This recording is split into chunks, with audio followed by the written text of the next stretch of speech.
राजस्थान का एक छोटा सा गांव रथासी। ये गांव अपने बहादुर योद्धाओं और खूबसूरत बावड़ियों के लिए जाना जाता था। गांव बहुत पुराना था, बहुत ही पुराना। इसने ना जाने कितनी गर्मियां और कितने मॉनसून देखे थे। यहाँ के लोग बहुत सरल थे। वो किसान थे, चरवाहे थे। वो एक शांतिपूर्ण जीवन जीते थे, अपने बड़ों का आदर करते थे और अपने बच्चों से प्यार करते थे। जीवन अच्छा था। लेकिन रथासी के पास एक रहस्य था, एक काला रहस्य। एक समय की बात है, रथासी में एक राजपूत राजकुमार रहता था। वो जवान और खूबसूरत था। वो बहादुर और ताकतवर भी था। राजकुमार को उसकी प्रजा बहुत प्यार करती थी।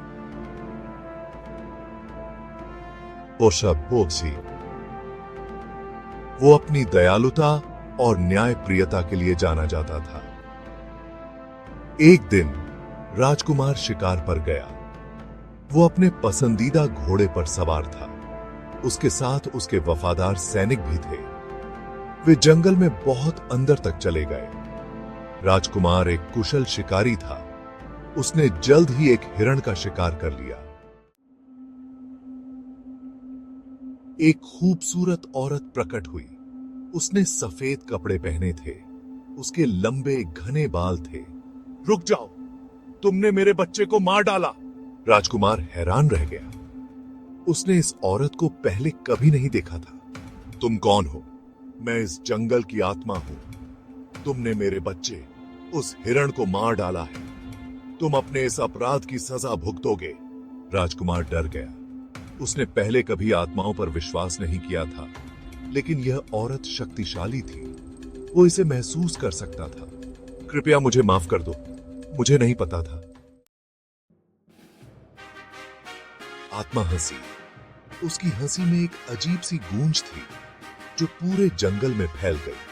अब माफी मांगने से कुछ नहीं होगा। मैं तुम्हें श्राप देती हूं। तुम्हारी आत्मा को कभी शांति नहीं मिलेगी। तुम्हें कभी शांति नहीं मिलेगी। तुम इस जंगल में हमेशा के लिए एक बेचैन आत्मा के रूप में भटकते रहोगे। तुम्हारी हर रात एक नई यातना होगी। राजकुमार भयभीत था। उसने आत्मा से उसे माफ करने की भीख मांगी। उसकी आंखों में डर साफ झलक रहा था, लेकिन वो अटल थी। श्राप दे दिया गया था। साल बीतते गए। गांव के लोग उस श्राप की कहानियां सुनाते रहे। राजकुमार की मृत्यु हो गई। वो एक बेचैन आत्मा बन गया। उसकी आत्मा को कभी शांति नहीं मिली। वो जंगल में भटकता रहा। वो क्रोधित था और अकेला था। उसकी चीखें रात के सन्नाटे को चीर देती थीं। एक दिन एक अमीर ठाकुर रथासी आया। उसका नाम था ठाकुर जय सिंह। उसकी उपस्थिति ने गांव में एक नई उम्मीद जगाई। वो एक शानदार बावड़ी बनवाना चाहता था।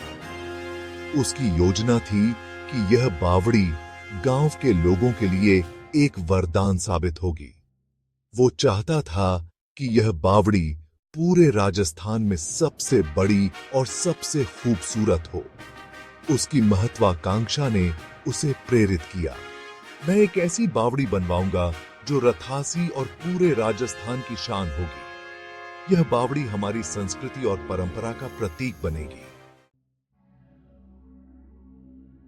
ठाकुर जय सिंह ने निर्माण शुरू करवाया, लेकिन काम ठीक से नहीं चल रहा था। अजीब और गरीब घटनाएं होने लगीं। औजार टूट जाते, दीवारें गिर जाती, मजदूर घायल हो जाते। मजदूर डर गए थे। उन्होंने काम करने से इनकार कर दिया। ठाकुर जयसिंह हताश था। वो नहीं जानता था कि क्या करे। मैं तुम्हारी बावड़ी बनाने में मदद कर सकता हूं। एक रात राजकुमार की आत्मा उसे दिखाई दी। ठाकुर जयसिंह डर गया, लेकिन वो हताश भी था। बदले में तुम क्या चाहते हो? मैं चाहता हूं कि तुम मेरे लिए एक भव्य महल बनवाओ, और मैं चाहता हूं कि तुम मुझे फिर से रथासी का राजा बनाओ। ठाकुर जय सिंह मान गया।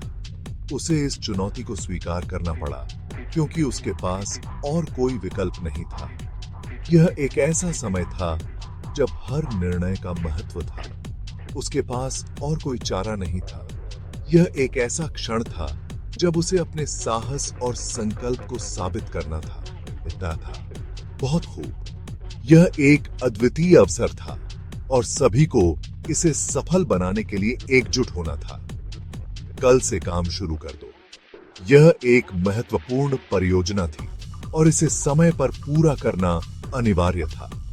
और याद रखना, इसे खत्म करने के लिए तुम्हारे पास 1 साल है। यह समय सीमा बहुत सख्त थी और इसमें कोई भी देरी बर्दाश्त नहीं की जा सकती थी। अगर तुम असफल रहे तो तुम्हें मेरे क्रोध का सामना करना पड़ेगा। यह चेतावनी बहुत गंभीर थी और सभी को इसका ध्यान रखना था। ठाकुर जय सिंह अपना वादा निभाने के लिए दृढ़ था। उसने अपने संकल्प को मजबूत किया और इस चुनौती को पूरा करने के लिए तैयार हो गया। उसने सबसे अच्छे कारीगरों को काम पर रखा। ये कारीगर अपने काम में माहिर थे और उन्होंने अपनी पूरी क्षमता से काम किया। उसने सबसे बेहतरीन सामग्री मंगवाई। इन सामग्रियों की गुणवत्ता उच्चतम स्तर की थी और इससे निर्माण कार्य में कोई कमी नहीं रहनी थी। काम फिर से शुरू हुआ।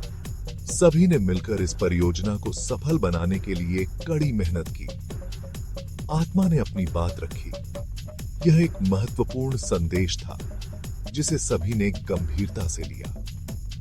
काम तेजी से आगे बढ़ने लगा। बावड़ी आकार लेने लगी।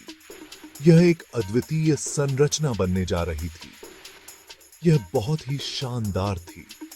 इसमें बारीक नक्काशी थी। इसमें खूबसूरत खंभे थे। यह एक अद्वितीय कला का नमूना था। यह राजस्थान की सबसे खूबसूरत बावड़ी बनने जा रही थी। यह एक ऐसा निर्माण था जो सदियों तक याद रखा जाएगा। एक ऐसा निर्माण। महीने बीत गए। बावड़ी लगभग पूरी हो चुकी थी। यह एक अद्भुत संरचना बनने वाली थी जो आने वाली पीढ़ियों के लिए एक धरोहर होती। महल भी बनकर तैयार होने वाला था। ठाकुर जय सिंह को राहत मिली। उन्होंने अपने जीवन का एक बड़ा सपना पूरा होते देखा। वो अपना वादा पूरा करने वाला था, लेकिन किस्मत को कुछ और ही मंजूर था। एक अप्रत्याशित मोड़ ने सब कुछ बदल दिया। ठाकुर जय सिंह बीमार पड़ गए। वो मृत्युशैया पर थे। उनके स्वास्थ्य ने अचानक गिरावट दिखाई और परिवार चिंतित हो गया। उन्होंने अपने बेटे को बुलाया। यह एक भावुक क्षण था जब उन्होंने अपने बेटे से आखिरी बार बात की। तुम्हें यह काम पूरा करना होगा। तुम्हें आत्मा से किया मेरा वादा निभाना होगा। यह हमारे परिवार की प्रतिष्ठा का सवाल है। ठाकुर जय सिंह का बेटा कायर था। वो आत्मा से डरता था। उसे अपने पिता की बातों पर विश्वास नहीं था। उसने काम पूरा करने से इनकार कर दिया। समय सीमा बीत चुकी थी। निर्माण स्थल वीरान हो गया। आत्मा उग्र हो गई। उसने सब कुछ नष्ट कर दिया। उसकी क्रोध ने सब कुछ तहस नहस कर दिया। बावड़ी अधूरी रह गई। महल मलबे में बदल गया। यह एक दुखद अंत था जो कभी पूरा नहीं हो सका। आत्मा रथासी में भटकती रही। लोगों ने कहा कि वे राजकुमार के रोने की आवाज सुन सकते हैं। उन्होंने कहा कि वे उसकी परछाई देख सकते हैं। रात के समय कोई भी बावड़ी के पास जाने की हिम्मत नहीं करता था। कहा जाता था कि इस पर श्राप है। साल दशकों में बदल गए। दशक सदियों में बदल गए। शापित बावड़ी की कहानी एक किंवदंती बन गई। कुछ लोगों ने इसे एक मिथक कहकर खारिज कर दिया, लेकिन दूसरों ने इसे सच माना। उन्होंने कहा कि राजकुमार अभी भी इंतजार कर रहा है। किसी के काम पूरा करने का इंतजार, अपने श्राप से मुक्त होने का इंतजार।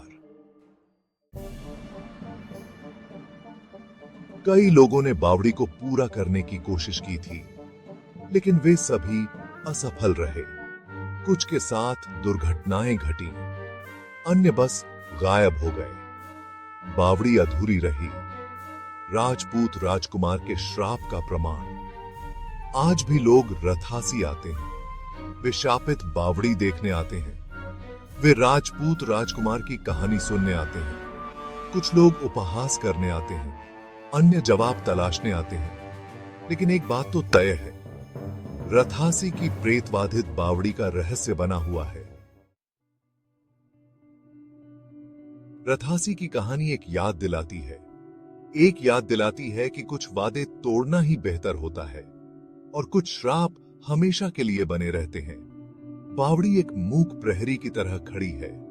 यह अतीत की याद दिलाती है, उस बेचैन आत्मा की याद दिलाती है जो उसकी गहराई में भटकती रहती है। क्या आत्मा को कभी शांति मिलेगी? क्या श्राप कभी टूटेगा? या रथासी हमेशा के लिए प्रेतवाधित रहने के लिए अभिशप्त है? ये ऐसे सवाल हैं जिनके कोई जवाब नहीं है, केवल समय ही बताएगा।